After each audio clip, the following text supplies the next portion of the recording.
ತಮ್ಮ ಹೃದಯದಲ್ಲಿ ಮೂಡಿದ ಸದ್ಭಾವದ ಪಾಕವನ್ನೇ ಮಾತಿನ ಅನುಭೂತಿಯಲ್ಲಿ ಅಭಿವ್ಯಕ್ತಿಸುವ ನಡೆಯೇ ಮಹಾತ್ಮರ ಹಾದಿ. ಇಂದಿನ ಯುಗದ ಅಂತಹ ಅಪರೂಪದ ಮಹಾತ್ಮರಲ್ಲಿ ಶ್ರೀ ಸಿದ್ದೇಶ್ವರ ಸ್ವಾಮೀಜಿ ಮುಖ್ಯರು.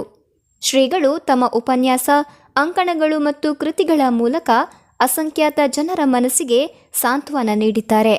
ಅವರು ಬರಹವೊಂದರಲ್ಲಿ ಹೇಳಿದ ಮಾತು ಅನೇಕರ ಚಿಂತನೆಯ ದಿಕ್ಕನ್ನೇ ಬದಲಾಯಿಸಿದೆ. ನಾವು ಹುಡುಕುತ್ತಿರುತ್ತೇವೆ ಅದು ಇದು ಮತ್ತೊಂದನ್ನ, ಸಂತೋಷವನ್ನ, ದೇವರನ್ನ ಕೂಡ ಹುಡುಕುತ್ತೇವೆ. ಹುಡುಕಬೇಡಿ ನೋಡಿ. ಸೂರ್ಯೋದಯದಲ್ಲಿ, ಸೂರ್ಯಾಸ್ತದಲ್ಲಿ, ಹೂವಿನಲ್ಲಿ, ಹಸುರಿನಲ್ಲಿ, ಹರಿಯುವ ನೀರಿನಲ್ಲಿ, ಮಗುವಿನ ನಗೆಯಲ್ಲಿ ನೋಡಿ. ಅವನು ಇಲ್ಲೇ ಇದ್ದಾನೆ ನೋಡಿ, ಹುಡುಕಬೇಡಿ ಎಂಬರ್ಥದ ಮಾತು ಅಂತರಾಳವನ್ನ ತಟ್ಟುತ್ತೆ. ಶ್ರೀಗಳು ಮಹಾನ್ ಸಂತರಾದರೂ ಕೂಡ ಇಸ್ತ್ರಿ ಕಾಣದ ಬಿಳಿ ಜುಬ್ಬ ಮತ್ತು ಲುಂಗಿ ಉಡುತ್ತಿದ್ರು.